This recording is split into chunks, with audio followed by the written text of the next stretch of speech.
What's shaking and baking, all you happy-go-lucky people? Welcome to Chicago Reacts. My name is Kit, and today, we are going to be reacting to This Is Not a Firearm by Brandon Herrera. Brandon Herrera, who has entertained us with memes and jokes, cursed gun images, and the Darwin Awards. Yes, I know, Kira will probably yell at me for not watching this video with her, but you know, when it comes down to content this good, you just can't look away. So, with that being said, to our entire viewing audience, whether you are having a tasty beverage or enjoying a tasty snack, sit back, relax, and let's find out more about this video from the great Brandon Herrera. Why, in his video titled, "This Is Not a Firearm." So, let's get everything all situated and set up and pull up the screen, and let's play this video. Now, I know you guys read that title, and I know what you're probably thinking. This has got to be clickbait. There is no way that this right here is not a firearm. Yeah, it's clickbait. You lied to us. Brandon, you lied to us. I can never forgive you now. In 1,000 years, I might. Well, that's where you'd be wrong. Okay. Let's talk about that. Here we go.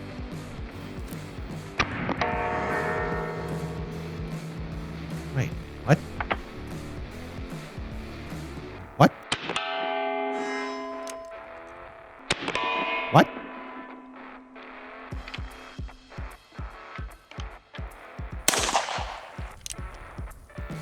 What?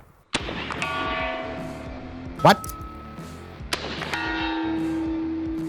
You're hearing a lot of shooting, a lot of pings in the background. What gives, buddy? What's going on? What is up, you sexy YouTube mother lovers? Now, as I've said before, all right, this we'll find out that we're shooting today is not a firearm, not legally speaking. Now, I bet you're wondering, Brandon, how can that be the case? You're shooting this, not firearm, with live 45 long Colt cartridges. How does that make any sense? This looks like a gun, and this looks like a bullet. Well, yeah. You're a very astute young one, I will say that. So yes, it is. Thank you very much. A gun. It's not technically a gun. It's a fucking gun. For example, if your snot-nosed little kid was to yell, "Daddy, that man in our living room has a gun." Yes, he's correct. I've got a gun. The space under your couch is filthy, by the way. But what we're gonna... Hey, excuse me, Brendan. I'm gonna get to cleaning it, okay? Right now, there's a lot that I'm working on. And I don't know, why are you being so critical of my couch? How dare you? What I'm going to be talking about is an exemption to the law that some of you might be familiar with, but you may not be familiar with kind of a next step. We're going to take it a little bit further. So let's just cut to the chase. Why is this not considered a firearm? That is because this right here is black powder. This is not a cartridge firing weapon. That was completely unloaded, as you can see. It's not capped here, and as well as, actually, this gun has never been loaded. What? But it would need caps on the rear of the cylinder, as well as the black powder poured into each of the little cylinders there, and then have the projectile rammed down into place. I'm going to show you how that works in a little bit. This is an old-ass gun. Wait, what? Not this one. This is a repro. This is an 1847 Walker Colt. And holy shit! So, how to first of all, I want to know who fucking. Okay, he's gonna probably show us who built it and how they built it. But what the hell? And so is this. Got two of them today, but they're a little different. I'm gonna show you why here in a sec. Now, according to the Gun Control Act, among other things, this is considered to be an antique gun because it is black powder and it's not capable of accepting modern cased ammunition. Yeah. It is completely exempt and is considered not a firearm because it's a cap and ball revolver. It's really kind of old. Like I said, this one's not old. This one, however, is. This is another one out of my collection. This right here is a genuine antique. I believe it's 1857, if I'm not mistaken. Smaller piece, but a genuine pre-Civil War revolver. You don't actually need to have one that's this old to be considered exempt as an antique weapon. Just one that is modeled after it, and again, is black powder and can't accept modern pistol cartridges. What? But it's an explosion in a hand cannon that fires a bullet? What makes this different enough to not be considered a firearm? Well, for modern ammunition, like we have here, our 7.62 by 39, our piece. First of all, my mind has already been blown. I never knew, especially with our current laws, that the weapon that he was firing from was something that's deemed as an antique. And now there's this stipulation of, well, this is not a firearm. I get it now. Clever title there, my friend. Well done. I see you're a master at 3D chess. Of AK food here. This is just, modern cartridge of ammunition. You have four main components. Right. You have four main components. One is your bullet. Hold on, we're rewinding that because he made a mathematic mistake. There you go. Of ammunition. You have four main components. You have four main components. One. Saw that. Almost wanted to say fiver. That's all right, buddy. It's all right. It's all right. We've all made mistakes before. Gotcha. Don't worry. Is your bullet. Most people incorrectly call this whole thing a bullet. The bullet is just the projectile, this little bit up top. Another component is called your casing, often referred to as the brass. This is not brass, this is steel case ammo, but that is because whenever shooting rounds down range, it's fun and all. But then there's the whole process of cleaning up the goddamn brass. And I mean, it's a whole freaking goddamn process. Cleaning up the brass, picking up the brass, cleaning it all up, making sure there's nothing left on the grounds at all. Old Kit Kat could tell you all for days how many times we had to clean up the brass. It's a lot of fun shooting rounds down range. Y'all better believe that. But those casings, the brass, somebody's got to pick it up. When you got 200 Marines sending rounds down range, it's a lot of casings. A lot of picking up. Because AK food is made to be super cheap. It's an AK. Don't matter. But it's the casing here that holds everything together. It holds the bullet in place, and it houses the other two components, which is your powder, which is what's inside this angry maraca here that makes it actually go off. And on the rear, you have your primer.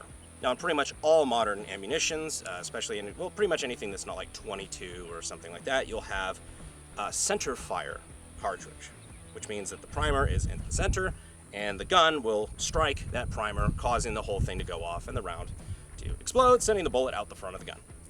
Science. On a cap and... Hold on. Wait, because I'm the DJ. Sending the bullet out the front of the gun. Yeah. Frickin' science, as always, the best there is. Science. On a cap and ball revolver like this, there's a reason you call it cap and ball. Cap and ball torture, whatever. So you have your caps here, which is your primers. And I'll go ahead and get a little closer to you guys so you can see this. You have your caps here, which go on the end of the cylinder. So you can see they're made to fit right there on the end. And they stay there. And then when they come around in the gun, when it's its turn, it has to wait in line. Then it fires. That is what sets off the rest of the powder. Then you've got your black powder, of course. Okay. I want to keep that over there while we're doing these. Hey, yeah, that's right. You keep it over there. You don't want to get one of your Darwin Awards, buddy. See, I see that face he's making right there. He doesn't want to get the Darwin Awards. Yeah.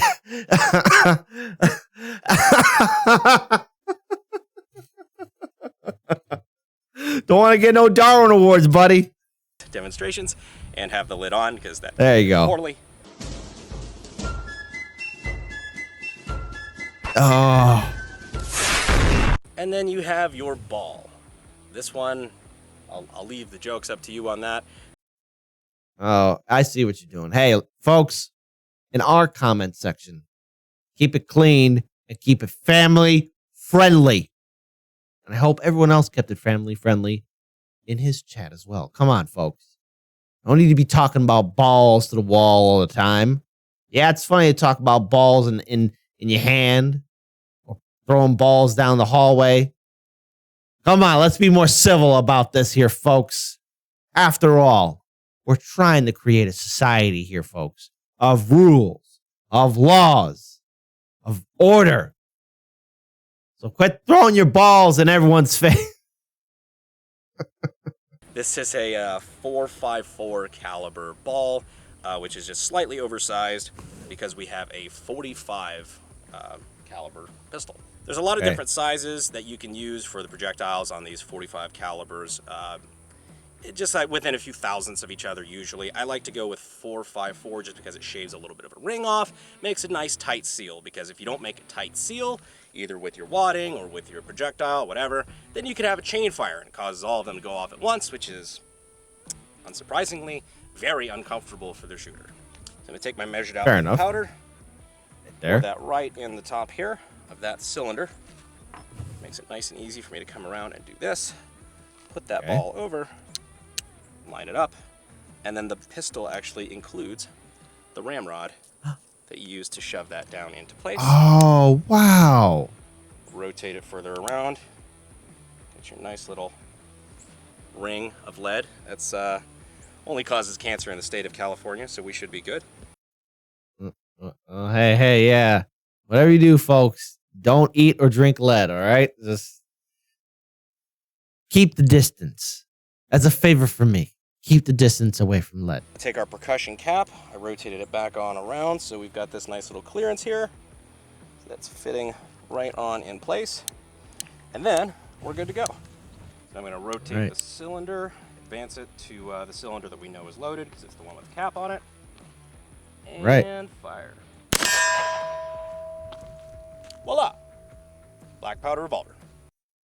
Can you imagine the stress that a person would be under if they were in a combat zone with that? Like, you know, because I've seen the films Gettysburg, and, you know, I've seen a few documentary series about the Napoleonic Wars, and, you know, let's be very clear here.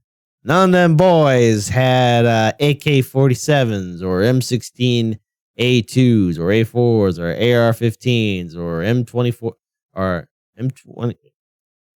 M249 SAW or 240 Gulfs. There we go. See? Not getting senile yet.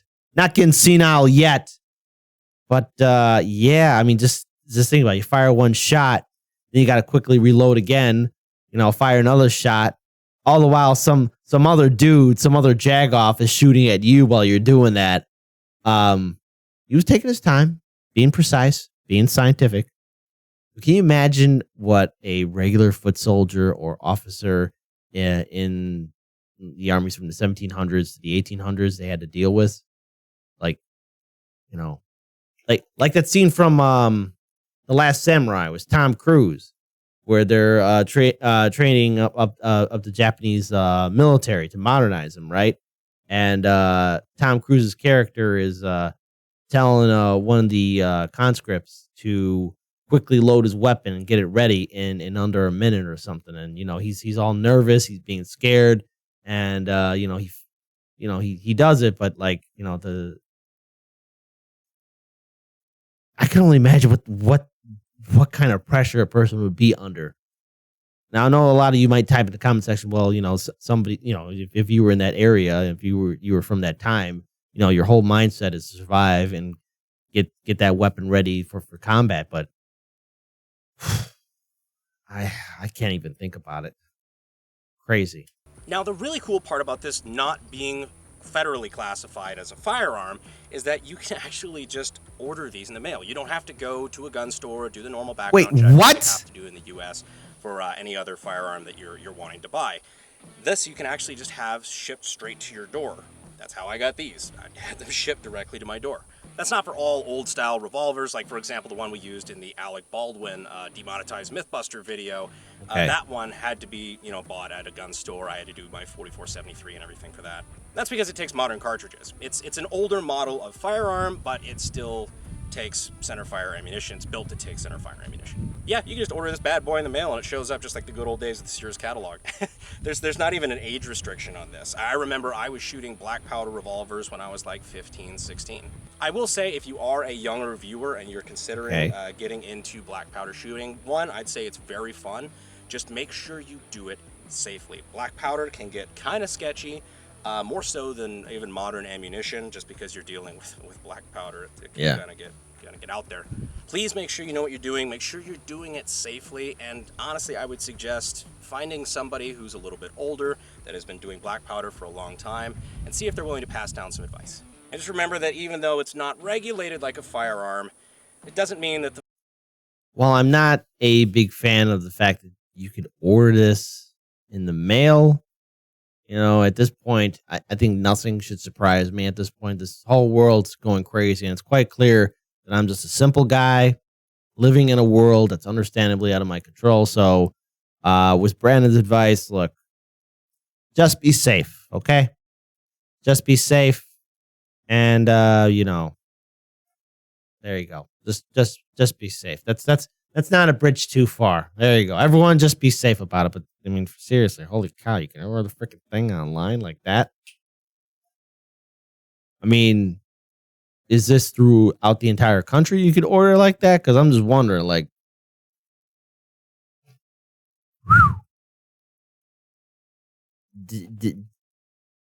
brain has just exploded and has reformed and exploded again. the 4 basic rules of firearm safety don't apply. Basically, don't be a douchebag. And if you are just getting into firearms or you're looking for more firearm content, you might as well go ahead and subscribe. Doesn't hurt. Yeah. Or else. So now let's take this a little bit of a step forward.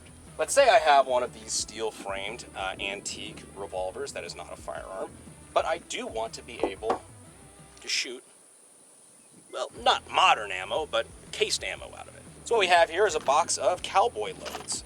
This is Sleeping Dog ammo, 45 Colt, 200 grain projectiles.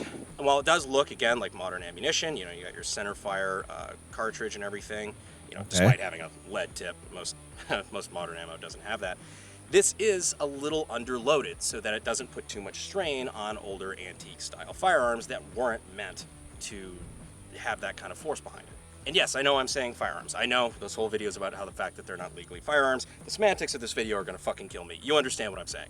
But it's all right, I understand, man. It's force of habit. Continue on, Professor. yeah, let's say you want to go to a cowboy action shoot or whatever, and you want to use this more modern cased ammo. And that's where you would get something like this. And this is my other 1847 Colt Walker. I think they're both Dragoons. But this one has a cartridge conversion cylinder. This is literally the exact same gun as this. I bought them together because it was late one night. I was watching the Outlaw Josie Wales. I had my credit card out. Shit happens. Now, this is my home desk where I like to watch those kind of movies. Unfortunately for my wallet, sometimes it's also the desk where I go to websites like gunspot.com. Gunspot is an online auction site and quickly becoming my next addiction. It's a neat place to legally buy and sell new, used firearms, accessories, whatever. They're a new sponsor of the channel, and I think we're going to get some very new, kind of exotic toys for the channel from them very soon. So make sure you check out the guys at Gunspot. Back to the range. So let me show you what I'm talking about. This here is the disassembly. You have to kind of punch this out. Punch this out.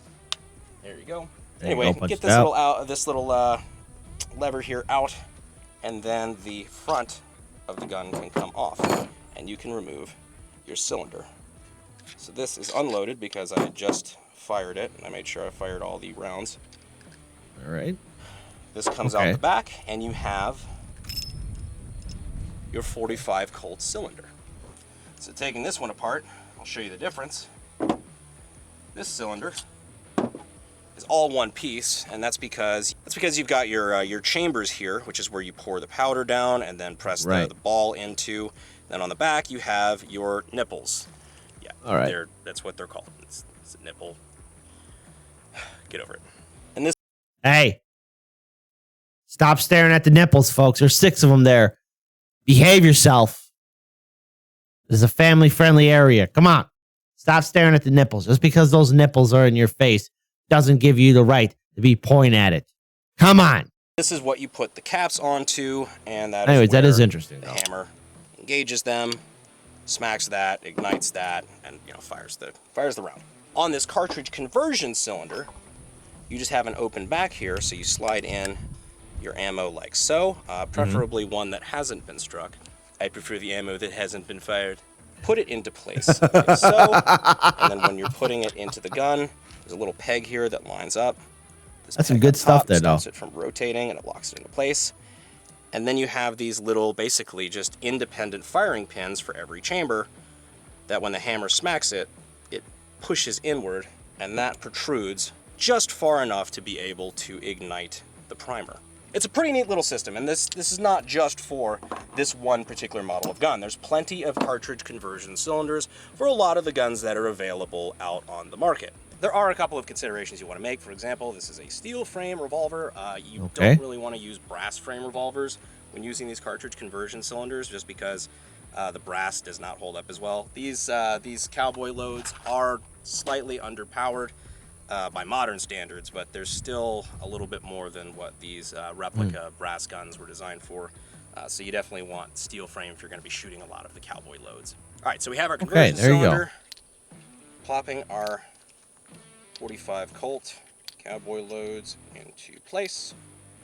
And then there you go. Our end cap here. All right. Put it on, and so this is where you want to be very, very careful, because now these are all primed and ready to go. So okay, come on, Brandon. Careful, you're not smacking it around, otherwise you're going to qualify for a Darwin Award. Or oh, whoever's standing directly to the left of you is going to qualify for a Baldwin Award. But cool. Now we have.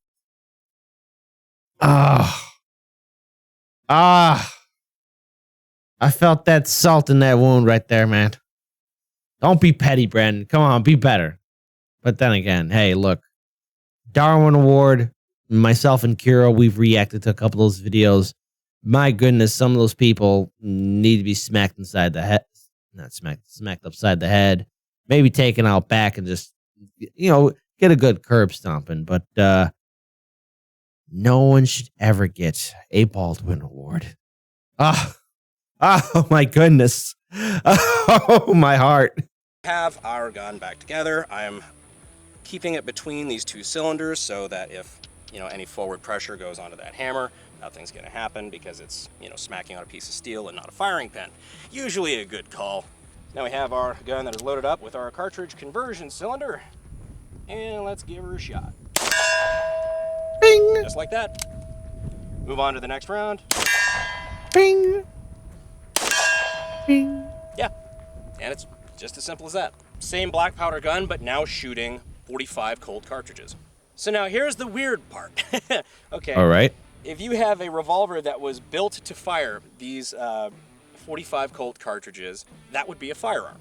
You'd have to go to a gun store to do the 4473 or whatever. You couldn't get it just shipped to your door from Cabela's. However, you can buy no relation. This black powder cap and ball pistol and have it shipped to your door with no background check, because it's not a firearm. It's not. However, you can also get this cartridge conversion cylinder shipped to your door because it is also not a firearm. Confusing. You see what I am getting at here? Now, yes. Personally, this is something that I wouldn't fuck around with. Let's say you're a prohibited person or you're underage or something. I'm not sure you would still be allowed to own this because there could be some rule that says this is now manufacturing your own firearm. I don't really know. This is not legal advice. But if you're a normal, law-abiding citizen, it's always been legal for Americans to manufacture their own firearms at home, so this shouldn't be a problem for the vast majority of you.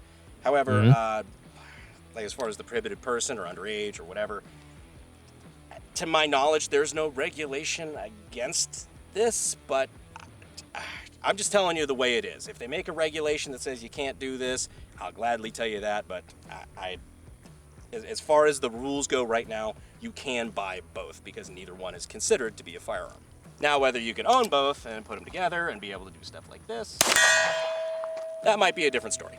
But for the vast majority of us, we just get to plink around and do cool shit with black powder guns because this shit is just super cool. No, I know what you're thinking. Did he fire 5 shots or all 6? Honestly, somewhere in the monologuing, I lost track myself. That just leaves one question. It's 5. What? It was 5. It was 5. Oh. Oh, he had a whole script too. Hold on. We got to rewind that. We got to see the pain on his face. Shit is just super cool. We got I know to what you're thinking. know what you're thinking. Did he fire 5 shots? Or all 6? Honestly, somewhere in the monologuing, I lost track myself. That just leaves one question. It's 5. Well done. It was 5. Oh, right there. Boom. Boom. That image right there. Pain on his face. Why are we here? Are we only meant to suffer? Look, like he had that whole monologue in his head, and the cameraman opened their mouth. How dare you, sir? You ruined it. That's what the response brand should say. Like, oh, I had this great monologue and you ruined it. You ruined it. You ruined everything. Forever. Oh. All right.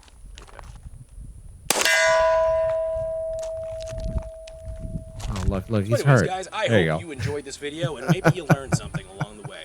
Black powder is a really cool hobby. Just be sure before you do anything or you buy anything, make sure you know your local, state, and federal laws. As it turns out, if you're being arrested, I learned it from a guy on the internet, doesn't really help you much. So make sure you know your own local laws.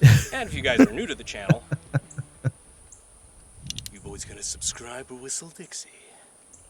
I'm done. All right, As there always, you go. I appreciate you guys staying to the end of the video, and I'll see you sexy YouTube mother lovers next time around. All right. Take care, buddy. All right. I think, you know what? We learned something here today. One, we learned with that particular firearm that good old Brandon was using, turns out it's not recognized as a firearm. However, folks, like he said, just because you hear it from a guy on the internet, it doesn't hold up in court. So be sure to know what your laws are in your state. Be sure to know federal laws too. That's kind of important. Be sure to know your federal and state laws, right? I think it's a little odd that anybody can actually order it online, but I mean, if that's the law of the land, it's the law of the land. So be careful with black powder. I liked how Brandon harkened back to his previous Darwin Awards where one individual was firing a cannon and obviously their black powder blew up. Be careful with black powder. It will explode on you if you are screwing around. So don't screw around with black powder. With that being said, I found this video to be educational, informative, hilarious, and yeah, that's pretty much about it. I really enjoyed this content. I think it's fantastic. And yes, Brandon, we did see your comment in one of our previous videos, and who knows, maybe in the far future, maybe not today, maybe not tomorrow, but someday, we might be able to fly out to Texas, but only under one condition, buddy. Only under one condition. I want a good old-fashioned Texas barbecue. This is non-negotiable. Non-negotiable. There will be nothing unless we get a good old-fashioned Texas barbecue. That's just my stomach talking. Anyways, nonetheless, I hope everyone enjoyed this video. Be sure to like, comment, share, and subscribe to Chicago Reacts. And no matter where you are at in the world today, have a good morning, have a good afternoon, have a great evening. My name is Kit. Bye.